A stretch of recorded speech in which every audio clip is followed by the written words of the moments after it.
자, 그래요. 오늘 예배 드리는 것이 다른 어느 날보다 더 감동이 되기를. 요즘은 그렇습니다. 주일날 나와서 예배한다고 하는 것 이 자체만으로도 정말 감사하다 그런 생각이 들지 않아요? 여러분, 세계의 최고의 요리사들을 대상으로 해서 설문조사를 하나 했는데 그 설문 내용이 이런 겁니다. 만일 오늘이 당신의 마지막 날이라면, 그래서 마지막 한 끼를 이제 먹으려고 하면 어떤 음식을 택하겠습니까? 하는 설문입니다. 이 질문에 가장 많은 그런 요리사들이 선택한 음식은 이런 이야기도 치킨이었다고 하는 거예요. 그 뒤를 이어서 핫도그, 또 참치 샌드위치, 오늘 아마 샌드위치를 먹게 될 것 같은데 샌드위치가 있고요, 또 치즈버거, 뭐 이런 것이 이어나갔다고 하는 거예요. 자, 이 세계 최고의 요리사들이 마지막 한 끼, 내가 이것 먹고 이제 이 땅을 떠난다고 할 때 그 마지막 한 끼는 평소 어려서 먹어서 입에 이렇게 익숙한 그 음식, 얼마든지 부담 없이 먹을 수 있는 그 음식이었다고 하는 거죠. 캐비어니, 푸아그라니, 송로버섯이니 세계 3대 요리가 아니라 그저 치킨, 이거 먹고 싶다, 그런 대답을 했다는 것을 듣게 돼요. 평범함의 그런 은혜입니다. 여러분, 평범한 음식을 마지막 시간에 그리워한 것인데 우리는 이 평범한 삶에 대해서 어느 때는 가끔 무료하게 생각하고 지겹게 여길 때가 많이 있어요. 아침에 일어나서 학교에 가고 직장에 가고 또 집안일에 임하는 것, 여기에 대해서 우리가 그리 감사함이 없이 정말 무료하게 지루하게 살 때가 많이 있지 않습니까? 그러나 우리에게 이 평범한 일을 할 수 없게 되는 결정적인 사건이 일어날 수 있다 하는 것을 요즘 이 세태를 보면서 생각하게 됩니다. 너무나 무료해서 탈출하고 싶어 했던 그 평범한 일상을 여러분, 이런 시기에는 그리워하게 되지 않습니까? 우한 폐렴으로 예방 차원에서 점점 많은 교회가 인터넷을 통한 영상 예배로 주일 예배를 대신하고 있는 현실, 우리가 눈으로 보고 있습니다. 제 후배 목사님이 목회하는 몽고메리 한 연합 감리 교회, 그 교회도 이제 오늘부터 영상 예배를 드리기로 했다고 하는 거예요. 미국 교회를 렌트해서 사용하는데, 그런데 미국 분들이 한인들 회중이 모이는 것을 꺼려해서 그렇게 여러분 그 교회만 영상으로 예배를 드리게 됐다고 하는 정말 가슴 아픈 이야기를 들었습니다. 초대형 교회뿐만 아니라 이렇게 렌트해서 드리는 예배 처소도 문이 닫혀지고 이렇게 우리가 영상으로 드려지는 그런 예배에 참여할 수밖에 없는 상황에 놓일 때가 있어요. 주차 전쟁까지 치러가면서 그렇게 찾았던 대형 교회 예배당이 헝하게 비어집니다. 물론 이 역시 지나가게 될 거죠. 이게 뭐 1, 2년 계속되는 게 아닙니다. 한두 달이면 끝나게 될 겁니다. 그리고 나서 다시 그 빈 주차장이 자동차로 가득하게 될 거고, 그 빈 예배당도 성도의 찬양 소리로, 성도의 기도 소리로 가득 차게 될 것입니다.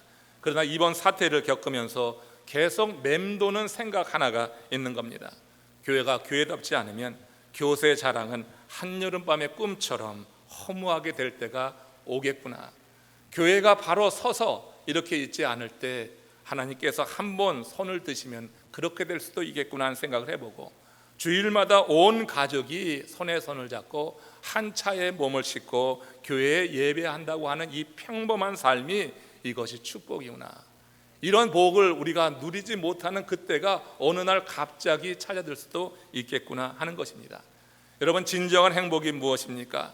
일상을 자족하면서, 일상 속에서 자족하며 행복하게 사는 거 아니겠어요?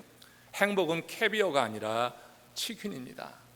행복은요, 정말로 너무너무나 귀해서 평생 한 번 경험할 것만 그런 특별함이 아니라 원하면 언제나 경험할 수 있는 평범함에 그 행복이 있다고 하는 생각을 요즘에 하게 됩니다. 너무 평범해서 소홀히 여기던 그 일상에 지금 내가 숨쉬고 있다고 하는 이것을, 정말 여러분 이것이 행복이라고 하는 것을 이런 기회에 누리시기를 주의 이름으로 축원합니다.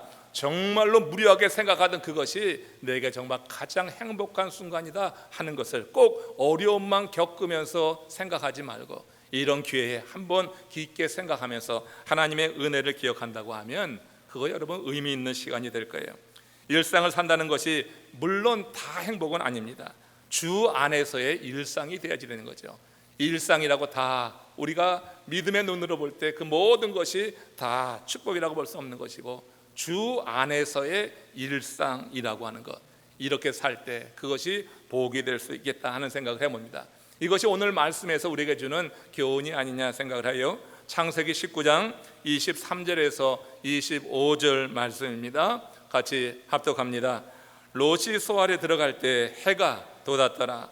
여호와께서 하늘 곧 여호와께로부터 유황과 불을 소돔과 고모라에 비같이 내리사 그 성들과 온 들과 성에 거주하는 모든 백성과 땅에 난 것을 다 엎어 멸하셨더라.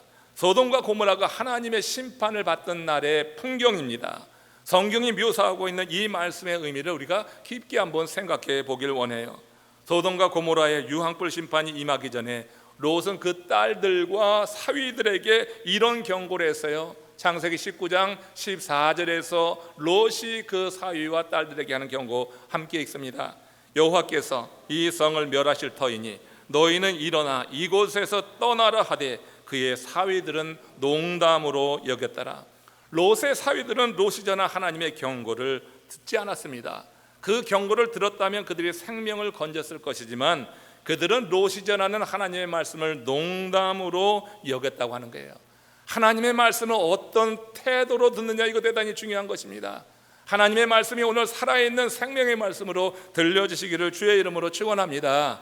하나님의 말씀을 들을 때마다 내 가슴이 뛰고 내 마음 가운데 도전이 되고 이 말씀으로 인해서 내 왜곡된 모습들이 회복이 되고 치유가 일어나고, 이렇게 말씀을 들어야지 하나님의 말씀을 농담으로 듣는다고 하는 것, 여러분 오늘 깊게 한번 생각해 보십시오.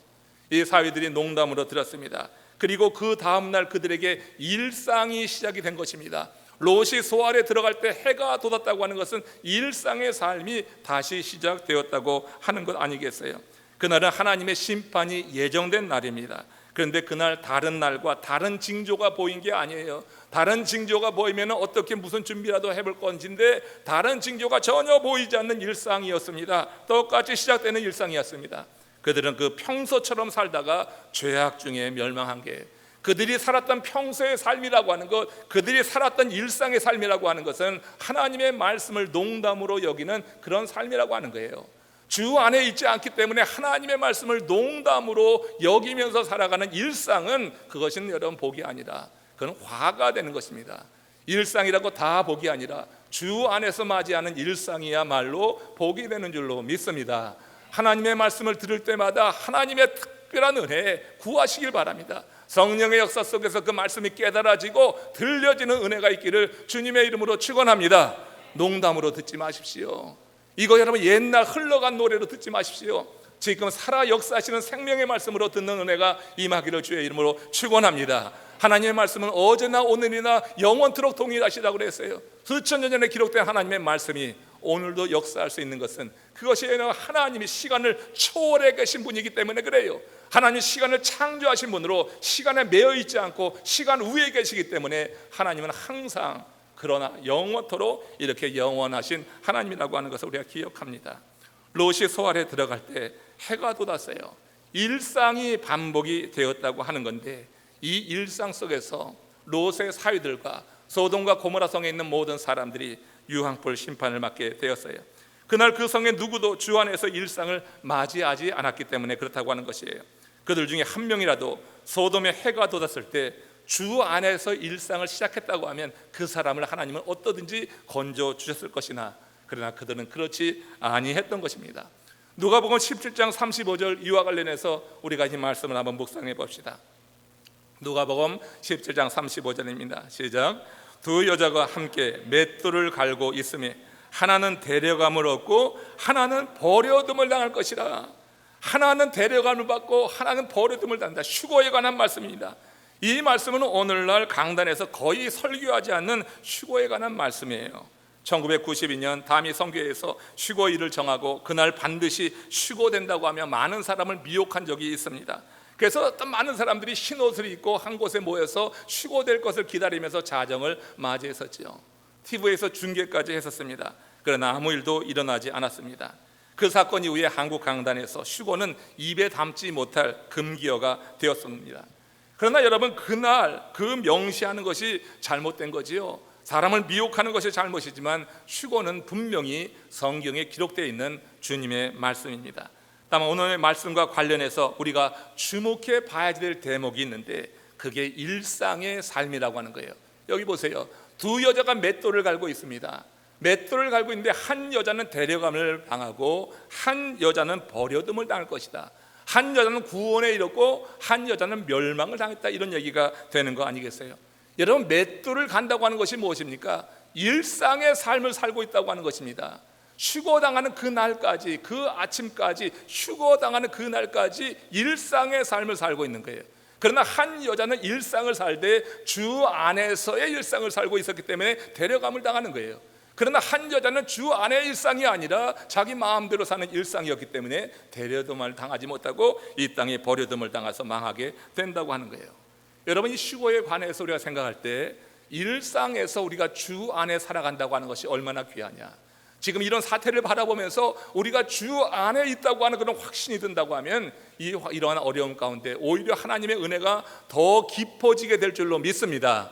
두려워하고 염려하고 걱정하고 사색에 사로잡히는 것이 아니라 이런 상황 속에서 오히려 우리가 주 안에 있기 때문에 더욱더 우리는 하나님의 은혜를 깊게 누릴 수가 있다고 하는 거예요.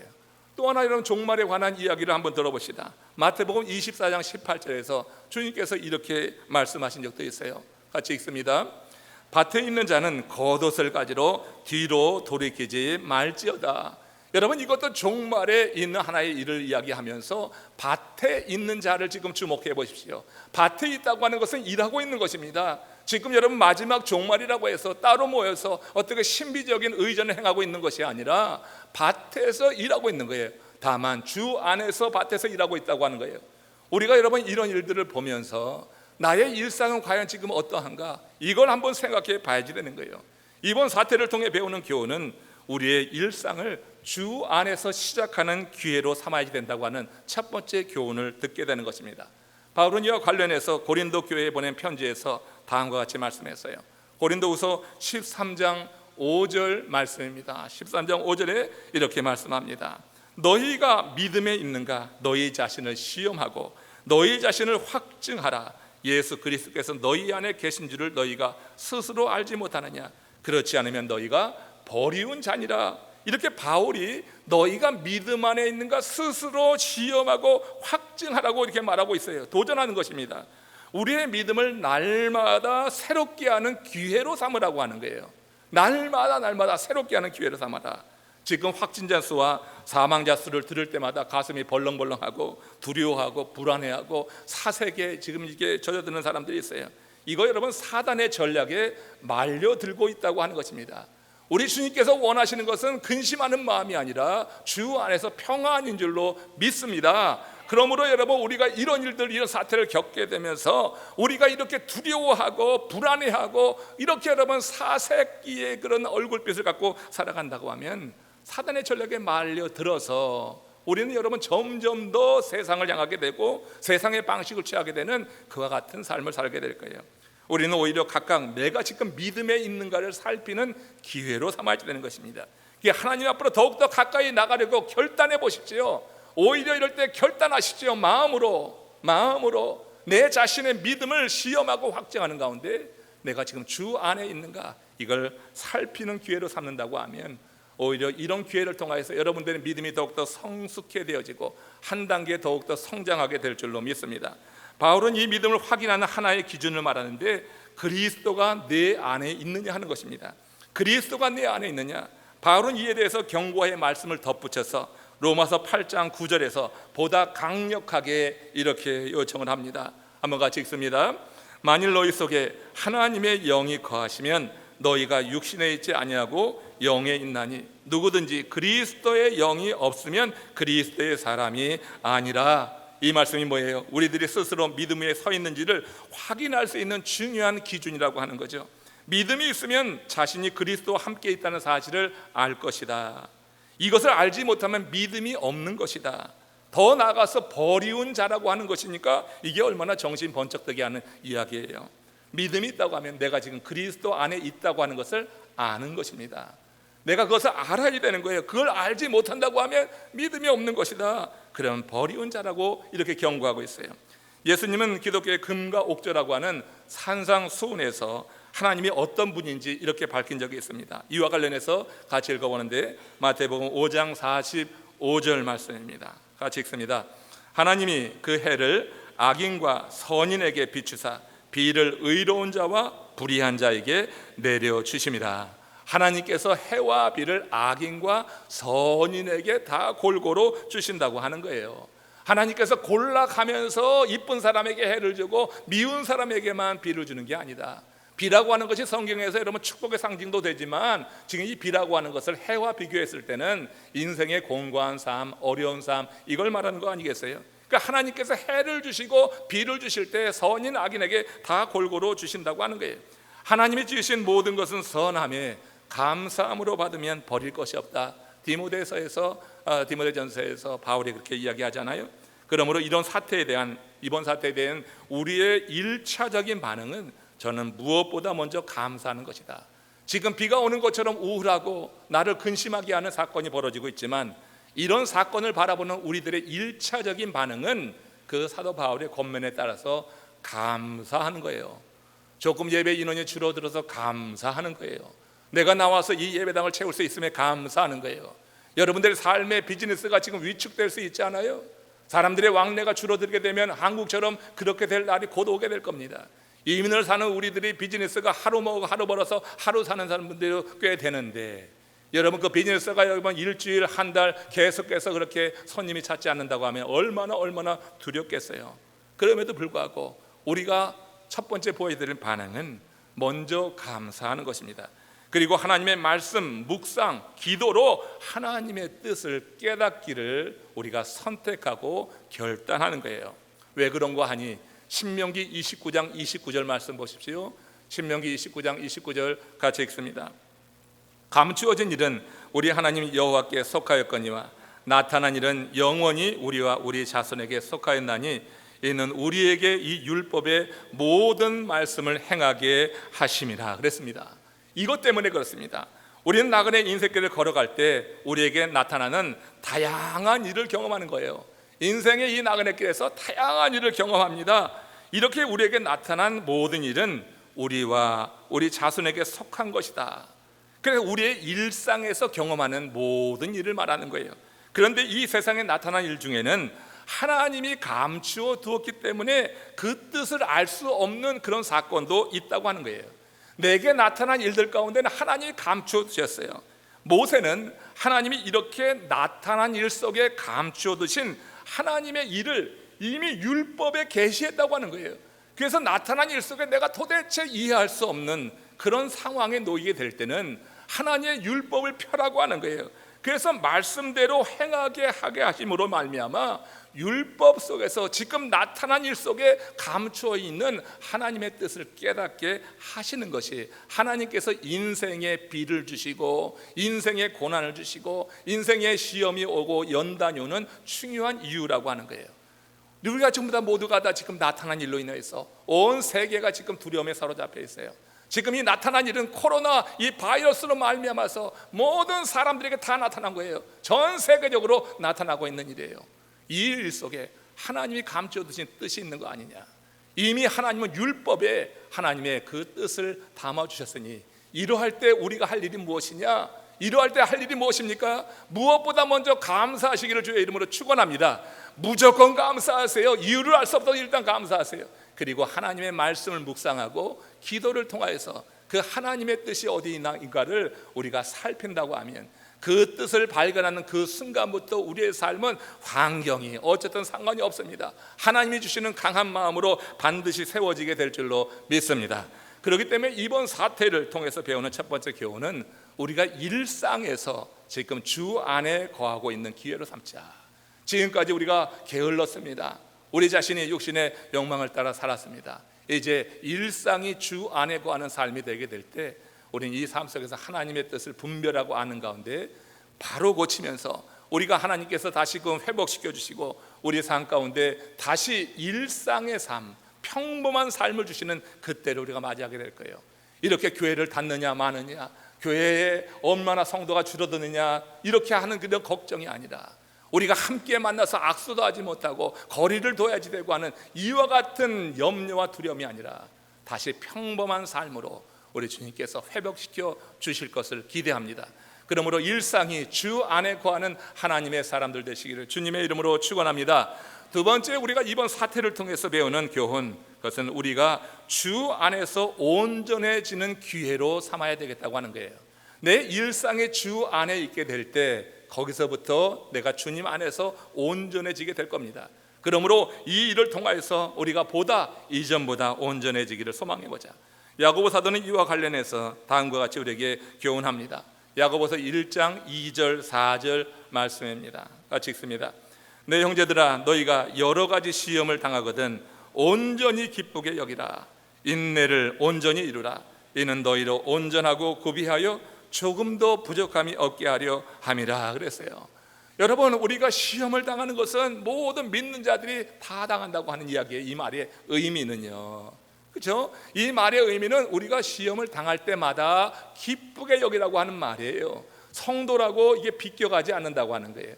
해와 비는 선인과 악인에게 골고루 임하는 거예요. 그러나 선인에게 그 순간은 연단의 순간으로 받아들여요. 그러나 여러분, 악인에게는 그 비가 오는 순간이 심판의 시간이라고 하는 것을 우리는 또한 기억해야 되는 겁니다. 인생은 고해라고 했습니다.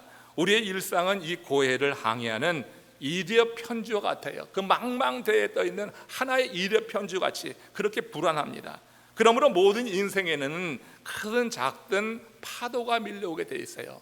그렇게 되면 항상 평온한 바다는 없는 것입니다. 어느 때 느닷없이 바람이 불면 파도가 일어나는 것입니다. 이력 편지에 몸을 담고 살아가는 일생에서 한번 파도가 일어나면 얼마나 두려운지 알 수가 없어요. 성도라고 예외는 아닌 것입니다. 성도도 이 항해 중에 고난을 당하지만 그 고난을 주 안에서 맞이한다고 하는 점이 불신자와 다르다고 하는 거예요. 우리가 해와 비를 공평하게 받지만 우리는 주 안에서 그것을 누리기 때문에 해가 임할 때 자랑하지 않고 감사하고 비가 임해서 내 삶이 우울할 때 좌절하지 않고 연단으로 생각하면서 견디게 된다고 하는 것입니다. 물론 우리가 겪는 문제 자체가 우리에게 기쁨을 가져오는 것은 아닙니다. 그 고난의 주체이신 하나님이 시험 당할 때 기뻐하는 자들과 함께 한다고 하는 사실이 우리로 하여금 기쁘게 한다고 하는 거예요. 내가 고난의 현장에서 주 안에 있으면 주님이 함께 한다고 하는 이 확신 가운데 머물기 때문에 기뻐할 수 있다고 하는 거예요. 여러분, 이런 기쁨을 이 시기에 더욱더 깊게 누리시기를 주의 이름으로 축원합니다. 세상 사람들처럼 그렇게 여러분 완전히 겁에 질려서 두려워하고 염려만 하고 있지 말고 감사함으로 우리가 할 바를 더욱더 하나님의 은혜 가운데 깨달아 나간다고 하면 주님께서 우리에게 평범한 삶을 다시 주셔서 이렇게 예배당에 자유롭게 나오고 거침없이 우리가 나와서 우리의 주의 성도들과 함께 얼싸안고 같이 손에 손을 잡고 이렇게 살아가는 이 평범한 은혜는 하나님께서 이제 곧 우리에게 허락해 주실 줄로 믿습니다. 우리가 겪는 문제 자체가 우리에게 기쁨을 가져오기 때문은 아니에요. 그러나 분명히 고난의 주체이신 하나님을 고난 속에서 만날 수 있다. 성도는 믿는 그 순간 삶의 중심이 주 안으로 옮겨지는 거예요. 내가 예수를 믿는다고 하면 내 삶의 중심은 주 안으로 옮겨지는 거예요. 그래서 다른 법을 가진 하기오스, 헬라어로 하기오스가 성도 아니겠어요? 그러니까 다른 법을 가진 하기오스가 되는 거예요. 그래서 항해 중 여러 시험을 만날 때 좌절보다는 믿음으로 반응하기 때문에 그 어려운 시험이 오히려 나를 더욱더 온전하게 만드는 되는 거예요. 그 어려움 가운데 믿음으로 반응하면서 더욱더 견고해지는 거예요. 그게 사람이 성숙하게 되면서 온전하게 된다, 이 얘기가 되는 거죠. 이와 관련해서 야고보서 4장 8절에서 야고보 사도는 또 이런 말도 했어요. 죄인들아, 손을 깨끗이 하라. 두 마음을 품은 자들아, 마음을 성결하게 하라. 손을 깨끗하게 하세요. 이런 때는 손을 깨끗하게 해야 돼. 아무튼 손을 많이 씻으라고 그러더라고. 4분 정도 씻으다가 뭐 열심히 씻으래요. 아무튼 씻어서 깨끗하게 하셨어. 아무튼 모든 이 바이러스가 다 사라지게 해야 되겠어요. 우리의 심령도 씻으십시오. 죄인들아, 손을 깨끗이 씻으라. 우리의 여러분 외적인 그런 것만 씻지 말고 내면도 씻어라. 그래서 하나님 보시기에 정결한 모습을 갖추라고 하는 것이에요. 내가 살고 있는 이 죄악된 삶에서 돌이켜서 하나님을 믿는 자로서 삶을 나타내는 것, 이걸 지금 말씀하고 있는 거예요. 이런 삶을 살 때 자기 자신에게는 만족감이 있어요. 내가 손을 씻을 때 손을 씻었다고 하는 것이 내게 만족감을 주는 거예요. 타인에게는 감동을 주는 거예요. 여러분, 우리가 깨끗하게 씻으면 스스로 기쁘잖아요. 깨끗하게 씻고 그러면 여러분 타인에게도 만족감을 준단 말이에요. 내 자신만 즐거운 게 아니라 다른 사람에게는 감동을 주는 삶이 바로 손을 씻으라고 하는 이 말씀에 담겨 있는 뜻이 아니냐 생각해요. 탄광촌을 방문한 사람이 있었습니다. 어둡고 더러운 갱도 안에 아주 하얀 꽃이 핀 거예요. 이 하얀 꽃이 어울리지 않잖아요. 그 어둡고 석탄가루로 날리는 그곳에 하얀 꽃이 피어 있어요. 그래서 하도 궁금해서 광부에게 물었어요. 어떻게 이 탄광에서 이렇게 깨끗하고 아름다운 꽃이 피어날 수 있습니까? 그때 이 광부가 그 방문한 이에게 이렇게 말합니다. 한번 석탄가루를 집어서 그 꽃 위에 한번 뿌려보십시오. 그 흥미를 가지고 석탄가루를 꽃 위에, 하얀 꽃 위에 이렇게 뿌려봤어요. 그런데 놀라운 일이 벌어집니다. 검은 탄가루가 밑구름을 타듯이 싹 다 흘러내려가고 다시 그 하얀 꽃, 그 아름다운 자태를 그대로 갖게 되더라고 하는 거예요. 갱도 안에 피는 꽃은 그 잎에서 매끄러운 물질을 생산해낸다고 하는 거예요. 그래서 코팅을 하는 거예요. 그래서 더러운 석탄가루가 그 몸에 달라붙지 않도록 그렇게 이렇게 자연적으로 그렇게 됐다고 하는 거예요. 그래서 이 갱도 안에서 꽃이 핀다고 하는 겁니다. 오늘날 여러분, 우리가 살아가고 있는 이 세상은 영적으로 보면은 검은 죄로 뒤덮인 죄의 속을 갱도와 같아요. 우리는 이 어두운 세상에서 하얗고 아름다운 꽃을 피라고 하나님께서 우리를 구원하시고 우리 이 세상에 두신 줄로 믿습니다. 죄 중에 살지만 죄에 물들지 않고 이렇게 꽃을 피우게 될 때 우리가 세상에 감동을 주는 거예요. 내가 세상에 그 무엇을 하지 않아도 이 죄 많은 세상에서 내가 내 스스로 이렇게 죄에 물들지 않고 꽃을 피우게 된다고 하면 그 자체가 복음을 전하는 삶의 전도가 되는 거예요. 이런 지금 우한 사태를 지나면서 여러분, 우리가 이런 세상의 흐름에 물들지 않고 내 자신 안에 하나님이 주시는 평안한 마음을 가지고 믿음의 삶을 지금 내가 살고 있다고 하면 그것이 지금 이 세상에서 아름다운 하얀 꽃을 피운 것과 같은 거예요. 이거는 여러분, 내 스스로에게는 만족을 주고 내 삶을 바라보는 이들에게는 감동을 주는 것이 된다 하는 것입니다.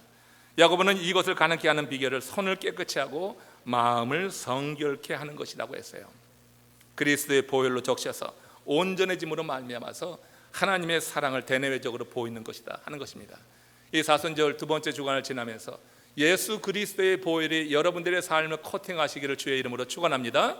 내 삶을 코팅하는 겁니다. 이 죄악된 세상에서 죄가 나에게 틈타지 않고 스며들지 않도록 이것이 코팅이 되어서 죄가 와서도 미끄러져 나갈 수 있도록, 그래서 그러한 아름다운 꽃을 피는, 믿음의 꽃을 피는 하나님의 사람이 되어야지 되겠어요. 이렇듯 일상을 주 안에서 사는 사람은 시험 고난 중에도 기뻐할 수 있으니 이게 얼마나 행복한 사람이냐고요. 세상이 아무리 어두워도 이렇게 주 안에서 일상을 사는 사람들, 그들의 삶은 누가 봐도 감동이 되는 그런 아름다운 꽃을 피는 행복한 삶이 될 것입니다. 시험과 고난마저 믿음으로 승화시켜 기뻐하니 사실 이보다 행복한 사람이 없는 거예요. 그러니 여러분, 사단 마귀가 어떻게 해요? 이길 수가 없죠. 히브리서 기자가 히브리서 11장 38절에서 뭐라고 하냐면, 이런 사람은 세상이 감당하지 못하느니라. 이런 사람을 세상이 감당하지 못하는 거예요. 세상의 그 사단 마귀가 우리에게 죄의 그 더러운 것을 덮여 씌우려고 하지만 예수 그리스도의 보혈이 그 삶을 코팅해서 죄가 스며들지 않게, 죄를 여러분 우리가 없이 살 수는 없어. 이 세상이 죄악의 세상이니까. 그러나 죄악된 세상 속에서 죄가 스며들지 않게 우리가 정결하게 살아가는 하나님의 사람들이 된다고 하면은 사단 마귀는 절대 우리를 이길 수가 없는 거예요. 이런 사람을 세상이 감당하지 못하는 하나님의 사람임을 믿습니다. 다른 것으로 힘있게 보이려고 하지 말고 내 자신을 이렇게 손을 씻고 마음을 깨끗하게 함으로 말미암아서 그렇게 하나님의 사람의 모습을 드러낸다고 하면 그 자체가 하나님께서 기뻐하시는 삶이 되는 거예요. 요즘 아이들이요, 욕을 기가 막히게 합니다. 말끝마다 욕이 달려 있어요. 우리가 거룩한 성소에서 이렇게 사니까 잘 못 듣지, 세상에 나가면요 말끝마다 욕이에요. 또 한 번은 어느 기사를 보니까 아이들이 텍스트를 많이 하는데 텍스트 하면서 접속사가 욕이래. 접속사가 욕이요. 그냥 욕을 안 하면 안 되는 거예요. 왜 아이들이 그렇게 욕을 해야 되는가 하니까 욕을 해야지 힘 있는 아이처럼 보이는데 파워라는 거예요. 욕이 파워라는 거예요. 그 아이들이 부끄러움도 죄의식도 없이 단지 파워 있게 보이기 위해서 욕을 해대고 있는 거예요. 그냥 욕 천재예요. 욕을 해댑니다. 근데 오늘날 많은 사람들이 죄를 짓고라도 세상에서 파워 있게 보이고 싶고, 그래서 여러분 그렇게 죄를 짓는 경우 있어요. 힘 있게 보이려고 죄를 짓고라도, 그렇게 악을 행하러 가도 파워 있게 보이기 위해서 애를 쓰는 숱한 사람들을 봅니다. 세상적인 것을 과시하며 사는 것을 잘 살고 행복하게 사는 것이라고 잘못 착각하고 있는 거예요. 여러분, 이거 말도 안 되는 일이에요.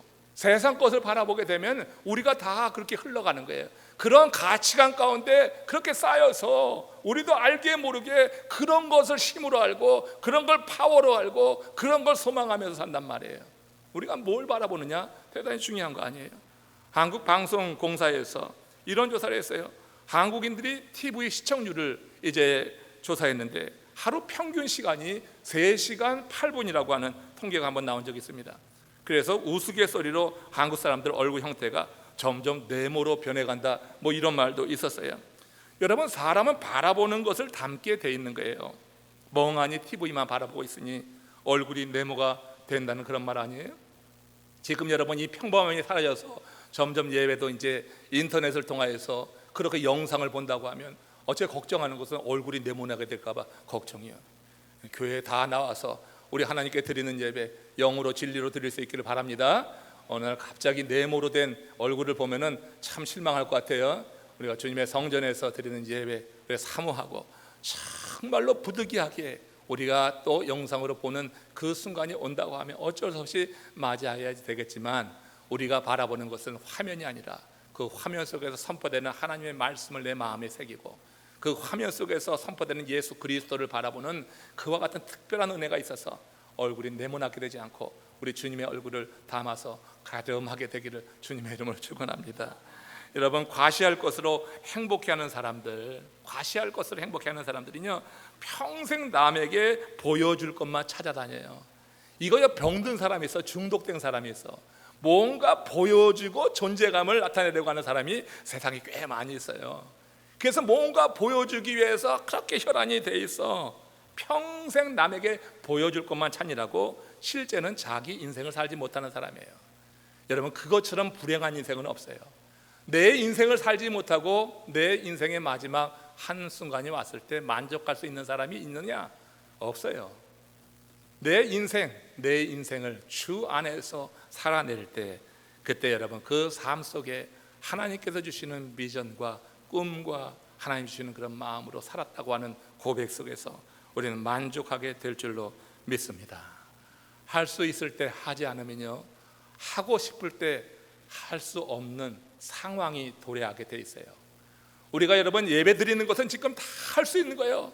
당연하게 여겨요. 예배 드리는 거. 지금까지는, 얼마 전까지만 해도 주일 예배는 당연한 거였어요. 다 할 수가 있었어요. 마음만 먹으면 누구나 다 예배를 드릴 수가 있었어요. 근데 여러분, 지금 이 사태를 지나면서 보는 건 뭡니까?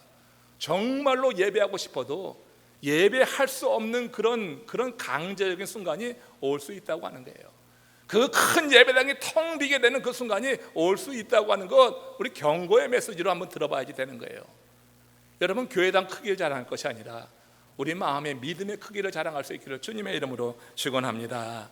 우리가 여러분 예배할 수 있을 때 그러므로 최선을 다해서 예배하십시오. 우리 교회도 어떤 일이 일어날지 알 수가 없단 말이에요. 그러므로 여러분 예배할 수 있어야 최선을 다해서 모이고 예배하고, 그 예배 속에서 주를 바라보면서 주님의 마음을 깨닫고 뜻을 깨닫는 가운데 우리가 그렇게 살아간다고 하면 이번 사태를 지나는 우리들에게 하나님께서 보여주시는 그런 감추듯이 뜻이 있는데 그것을 알려주실 줄로 믿습니다. 주일 예배, 인터넷 예배로 들리는 현실을 통해서 배우는 교훈은 일상을 주 안에서 시작하라 하는 거예요. 그렇지 못하면 해가 돋는 어느 날 홀로 그 날을 맞이하게 되는, 재앙의 날을 맞이하게 되는 그런 화를 당할 수 있어요. 주 안에서, 내가 지금 일상을 주 안에서 시작하지 않으면 해돋는 날 일상의 삶이 이렇게 펼쳐질 때 누구는 들림을 받고 누구는 내버려둠을 받고 이렇게 한날에 그 삶이 나뉘어질 수도 있는 거예요. 해돋는 모든 날을 주 안에서 시작한다면 당장 내일 지구의 종말이 임해서 이렇게 함께 모여드리는 예배를 다시 보지 못한다 할지라도 우리는 기뻐할 수 있는 겁니다. 주 안에 있다고 하는 것이 그런 거예요. 주 안에 있는 사람에게 하나님은 세상이 모르는 그 평강으로, 평안으로 충만하게 채워 주실 줄로 확신합니다. 이번이 이런 일들을 통하여서 두려워하지 마시고 너무 염려하지 마시고 그저 무슨 큰일이 일어날 것이냐 그냥 허둥대고 사람들을 그렇게 마음을 불안하게 만들지 마시고 내 스스로, 내 판단으로 주님의 은혜 안에서 우리가 있는가 살피면서 일상이 주 안에 있기에 내가 하나님 이런 날이라 할지라도 주님 안에 내가 드리는 이 시간, 마땅히 드리는 이 시간 기쁨으로 주님 앞에 나갑니다. 그리고 주님께서 우리에게 지도하시는 그 길을 나가시기를 주님의 이름으로 축원합니다.